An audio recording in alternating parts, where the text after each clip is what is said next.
folks, Dennis Foster here, Focused Outdoor Promotions, specifically Focus Outdoors Television. We're in Deadwood for our annual, what has become an annual event, and that's spring turkey hunting in the Black Hills. The first stop when you get to town for me and for anybody is a stop at the Deadwood Welcome Center. Happen to be here with the man in charge, Lee Harstad. Known him for probably more years than either one of us care to admit. There's that.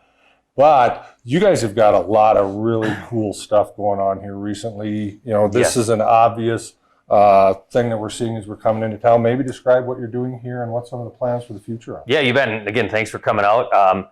Back for the Merriams, you know, there's plenty of them around here. But yeah, the first stop that we always tell people to do is to come here to the Deadwood Welcome Center. We opened this up in May of 2017, and over the first year we had, roughly 150,000 guests come through the door. That's a lot of people. And it's the first stop, whether you're coming to Deadwood or any other town in the Black Hills, you want to stop and check out the welcome centers, because that's where you're going to learn all where everything's at, and get your maps and just get, you know, some great information. Yeah, you guys have a treasure trove of information out there, you know, from brochures to everything you can imagine. Some cool mounts. If you're into the outdoor stuff, there's some cool mounts here. There's some mining history. There's some mining stuff built into the architecture, which I think yes, absolutely, is very cool. And where we're standing now, this would be the trolley waiting room. That's exactly where we're at the Welcome Center. This is an indoor trolley waiting area. Deadwood has a very extensive trolley system. It'll take you basically throughout town, and it's a very reasonable ride. You can hop on and get off and on as you please. So it's a great opportunity. And not only is it transportation, it's fun. I mean, it's just it's kind of a cool little ride, and you know, you can go and have your fun without any worries. Without worrying about driving. That's right. That's right. It takes you to all the hotels in town, and we have almost 2,000 hotel rooms in Deadwood, so we can service them all through the trolley. Speaking of that, we're staying at the historic Franklin downtown there, and across the street, they're digging. Right. That's a big project that it's been a 5-year process, and what we're building down there is a thing called Outlaw Square, and it's going to be a central public gathering place for the residents and the visitors alike. And we're going to plan to have 250 days of programming down there, including we're going to have a skating rink down there. We're going to have a stage for entertainment, a water feature. There's just going to be a lot of great things for family and everybody else to do down there. Well, and it just adds to the diversity of the town itself, because it isn't just gaming. It isn't just Old West history. You guys have got a little bit of everything going on entertainment-wise. And one thing I'd like to really relay to the folks is, I've been coming out here for a number of years, is it's still a hometown atmosphere. My God, you see a lot of the same people working in the same businesses year after year, and they call you by name when you come in, you know? Yep. It is. It's a great community. There's only residents, a number about 1,000 to 1,200, depending on the census, and truly it's a community. We roll out the red carpet for all of our guests, and we understand that. You know, we need and we want these folks to come to town like you guys. Exactly. And so we're always there for you and doing what we can. Yep, and you guys are doing a great job. You know, with that, we're going to get ourselves organized. We're going to get out, try to chase one of them turkeys around, see if we can't get one on the ground. But I sure thank you. Absolutely, Dennis. Thank you. You bet. Hey, folks, Dennis Foster, Focused Outdoor Promotions. We're out here in the Black Hills, filming for Focus Outdoors Television. We're going to try to get ourselves a turkey. We're late in the season, is what it is. Just got back from Lake Erie on a fishing trip here.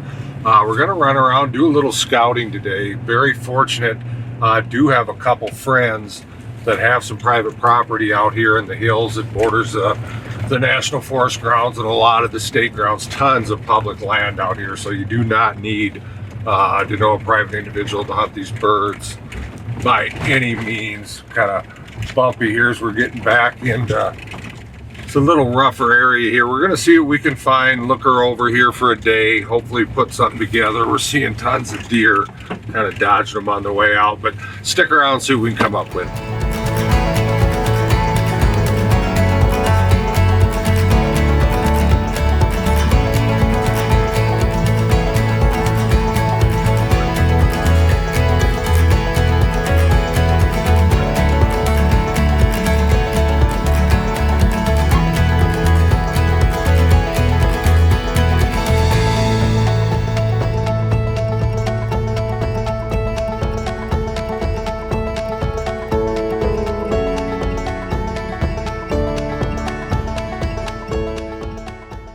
All right, folks, we're literally doing things on the fly. Got into Deadwood last night just before dark.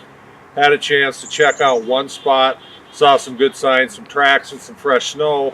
Kind of running around today, checking out a few more spots. Did circle back around to the original spot we found last night, thinking about setting up a blind, and lo and behold, there are birds on the next ridge. So we're in the middle of the afternoon here. Just literally broke the gun out of the case. Gonna take and make sure we got a decent pattern on it, and then run setup on these birds. This will be the first time I've had a chance to use these new Rio shells, or the Royal Turkey. And what they are is they're a buffered 1 3/4 ounce payload of copper plated shot, and that's in the 4s, and that's the same shot that I'm using on the pheasants. And they're deadly as heck. And one thing that I have noticed a lot in the pheasants, and I'm sure we'll see in the turkeys, is they maintain their shape so well that there's no deformities. They're not driving feathers into the breast, and that's just a real key indicator of how they're going to get the penetration that we need. We're going to take a second here, see what we come up with, and then go get in a blind.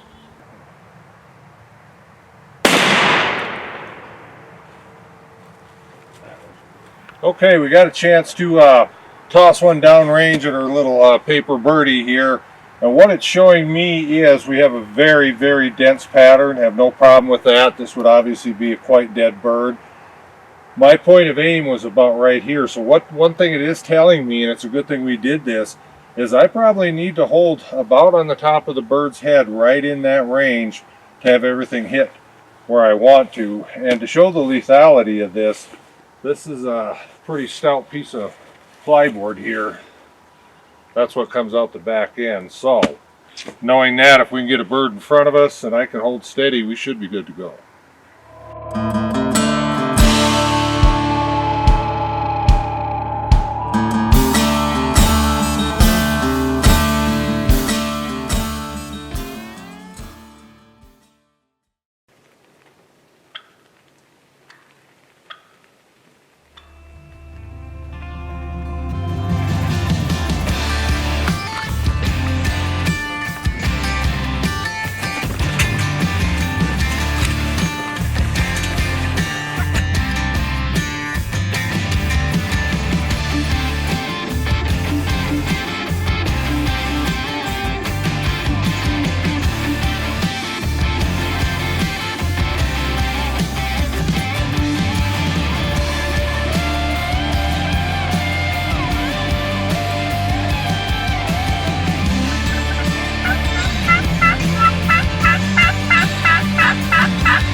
Well, we had some success here. We got set up. I actually showed up, set the blind up, ran back to town to get organized into Deadwood, and then come back, and there were some turkeys on site. We kind of bumped them off a little bit. We got Larry Bennett here. We threw out a couple decoys. He managed to coax some back in. Quite frankly, I'm pretty novice at this. There was a bigger tom hanging up out there. Jake was going across sideways here, going to get in front of some brush and probably make a difficult, if not impossible, shot after that. I did take the shot, got him down, but I'm not disappointed at all. I'm no trophy turkey hunter by any means. This is the third bird that I've ever had the opportunity to kill here, so I'm pretty tickled with it. And then also we've got a major snowstorm coming in tonight. I think they're talking a foot or better of snow, so not knowing what that's going to do. And with this year in South Dakota, everything has been just weather related. We've had an atrocious time. Our ice fishing season was basically taken away from us. Heck, I even went to Ohio to fish Erie, had bad weather out there, so I wasn't taking any chances. So we've got a nice Jake, had a nice little hunt here. Got to see a lot of birds, going to have something to eat.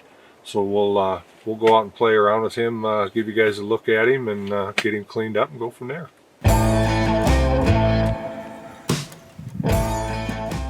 All right, we got our Jake down here just prior to a big winter front coming through. That kind of played a role in the decision. Was a little concerned about what this weather would do to these birds, even getting around, that type of thing. We did know that there were some birds here in the area, so we took advantage of what was laid out in front of us.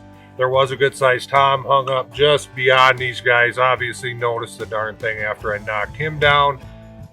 We've had Larry Bennett for a guide for the last several years up here, and I was kind of whispering that one, and I wasn't hearing anything.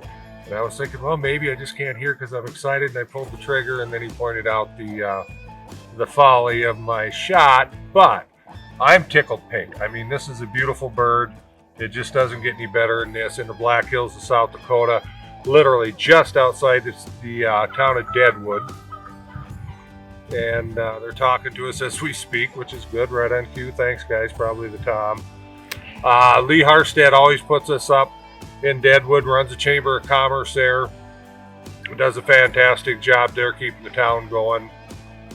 Now, this buys us a little bit of time. We're going to showcase a lot more of what the Black Hills has to offer.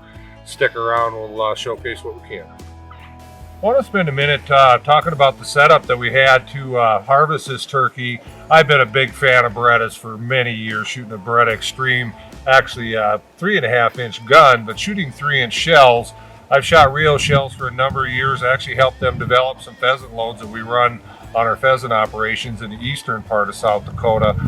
And they come up with this Royal Turkey load, which is a buffered copper plated shot load. It's the same exact shot that we're shooting our pheasants with, so I know how hard it is and how deeply it penetrates. And with that buffering, we have a super tight pattern, which we patterned our gun just a couple hours ago before we came out here to make sure everything was going to work right. And I tell you, it absolutely dumped this bird. A very clean, ethical way to harvest your birds, and they're an economical shell. They really are. They're not going to break the bank. So if you're looking for a good quality shell, go out and grab yourself some. They're cheap enough. Practice, get good with your gun, know what you're doing, and you'll end up pulling down a bird. I spend a lot of time out here in the woods. These turkeys are fun to hunt. They're tricky to hunt. You need to learn how to run a box call, a good slate call, to be able to pull them back in. Like I said, when we come in here, we kind of bumped them a little bit. Just give them a little time, talk to them a little bit. They'll come back. They'll come back and check things out. But most people don't give them credit. They're a lot smarter than you think they are when it comes time to hunt them. So we'll get you trained. We'll get you a couple more years. Well, I gotta tell you, the first year I come out here, and this would have been 3 years ago, Larry literally put us right on top of birds. I mean, we had a beautiful gobbler come in, had Andrew Johnson, a very talented person with a call, bring the birds right on top of us. So, I mean, I was spoiled right off the bat, and I am tickled pink with this. There's no doubt about it. And one thing it does allow us to do is we've got a few more days on our agenda, so we're going to look over the entire Black Hills. We happen to be staying in Deadwood. We always do. Lee Harstad, who is a friend of Larry's and a friend of mine for many, many years. Lee actually wrote the very first piece of literature on me, the very first piece of publicity I ever got. Started my career, as a matter of fact. He runs the Deadwood Chamber of Commerce, does a very good job, promotes the area in an extremely professional manner, always takes care of us, good guy to be around. So if you guys are looking for a destination, Black Hills, obviously, Deadwood even better. With that, we're going to clean this bird up, wrap it up, go in, have ourselves some good supper in town, and gear up and figure out what we're going to do the next couple of days. Stick around, and we'll show you a little more.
All right, we've wrapped up another successful turkey hunt in the Black Hills here, South Dakota. Thanks to Larry Bennett, who guides us every year that I'm out here. This will be the third year in a row.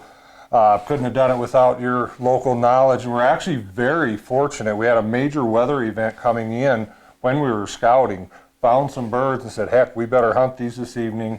Ended up getting a Jake. Unfortunately, I wasn't paying enough attention. There was a Tom behind. But Larry put these birds right on top of us and kind of give us a rundown, you know, for the guys that may want to come out here, what to expect, how you want to approach these birds, you know, give them a few keys to success, if you will. Well, some of it is if you can spend a little bit of time here before season, or if you can do a little bit of scouting before you're actually going to hunt the bird. You find where they roost. If you can follow the ideal situation, if you can find some birds, put them to bed that night, and then hunt them in the morning is usually your best opportunity. They're most vocal in the mornings and at night when they're going to roost and getting out of the roost. Right at the crack of daylight, you'll always have a gobbler. He'll be talking on the roost. Gives you a little bit of an idea where they're at. You can set up on them, figure out which ridge they're, you know, if you can really watch them a day before and watch where they come out, which direction they head. A lot of them are kind of, their repetitiveness, they'll go back to the same roost. The ones that don't are a heck of a challenge because you just never know which way they're going. And I don't know a lot about turkeys, but these seem to respond to calls or respond to what you're doing anyway. They're very vocal. If you can spend some time with a call and drive your significant other nuts, I'll sit here on the couch watching TV and I'm chirping and driving my wife crazy.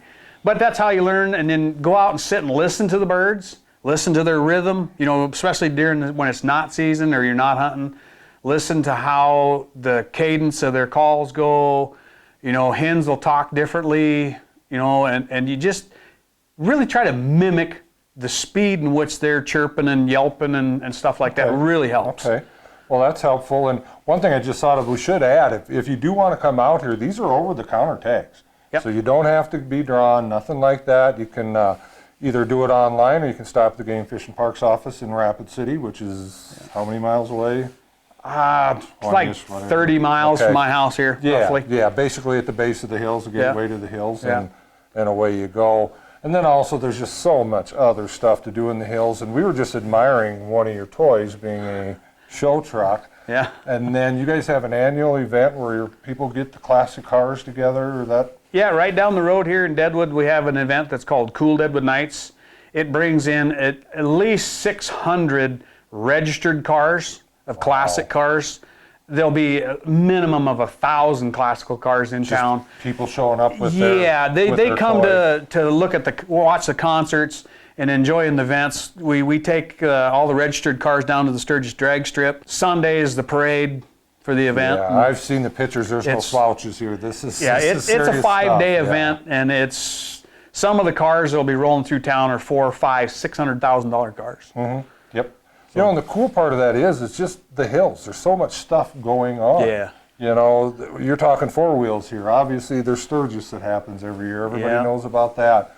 The gaming, you know, all the tourism type stuff, you know, the sites and so forth. So, you know, if you're looking for a destination to do most anything, from the hunting and the fishing to the, you know, the automotive, the cycle, the sightseeing, the hiking, you name it, it's a great destination. Highly recommend it. We'll be out here doing other things, documenting them in the future for you.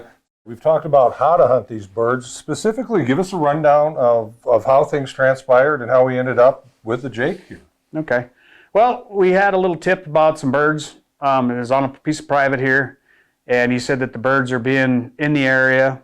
So we went down to scout them out and take a look. New set of birds. I didn't know anything about them, so I thought, well, let's run down and we'll just look around a little bit. And we got in there and we could hear them talking in the draw, and I thought, okay, these birds are really talking today.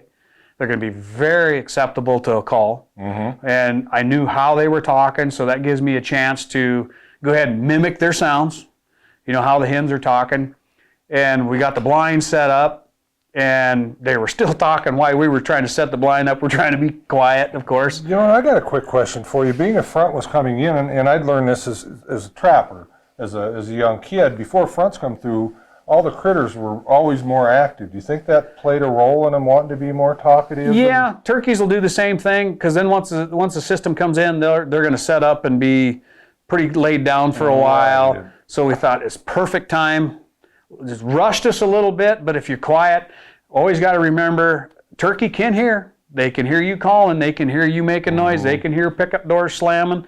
So move slowly. You know, a rapid movement is very noticeable by deer and especially by turkeys. Yep. Their eyesight is, I fall back onto it numerous times, it's impeccable. With Larry calling, he had some birds, starting to work themselves in from the distance, and we also had some deer move in on top of us, which was kind of interesting. We had a doe sneak in there, and deer and turkeys, they have a pretty good relationship. If you got a deer comes in front of your blind, leave her there. She's just a part of the decoy. If they see the deer there and the deer is relaxed, it's got to be a confidence factor. Yeah, it will actually calm your turkeys down because they see the deer's there. They'll come and join. Yep. They'll come and join in right along with your decoys. And so once she come in and she was plumb okay with being there, that's just one more plus in our book. The little nervous I had there was she going to bust us or not? We had the wind in our favor, so definitely. With the turkey, you got to beat the eyesight. With the deer, you got to beat the nose. Right. So and everything worked out. The setup was perfect. We had a couple decoys down there. Yeah. Held their interest long enough. Got the shot. Obviously ran the deer off with the shot. Jakes eat just as well as the big ones, if not better. Some of the locals like myself, I got all season. So if I blow it, I just go home and have a bowl of cereal and. Right, and we had a short window to do it in, and I'm a novice, so, I'm not going to pass up too many opportunities, but the moral of it is I learned again. There you go. If you learn from every time you hunt these birds, you're gaining. Exactly. If we pull the same mistake next year, we're going to have a talk. Yep. Perfect. Thanks, Larry. Once again. You bet. Thanks for coming, and hope you enjoy the rest of the Black Hills. Obviously. There's lots of fishing and everything else we can still do. You bet, and we'll take part of all of it.